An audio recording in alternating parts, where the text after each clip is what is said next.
আসসালামু আলাইকুম দর্শক, 2024 সালকে বিদায় জানাতে ডিউটিতে যাচ্ছে। দোয়া করবেন 25 সালকে বরণ করে নিয়ে আসতে পারি।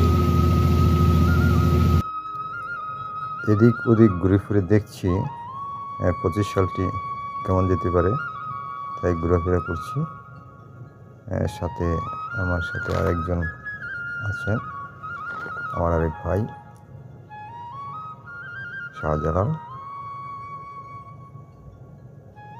আসলে বিগত বছরটি দুঃখে কষ্টে অনেক স্মৃতি জড়িত আছে।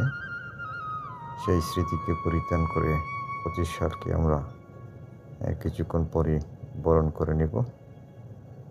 আপনারা সকলে আমাদের জন্য দোয়া করবেন। আসলে প্রবাসে একটু ঘোরাফেরা করাটাই হচ্ছে আনন্দ, এছাড়া আর আমাদের কাছে কিছুই নেই। মন চাইলে এদিকে একটু ঘুরতে বের হই।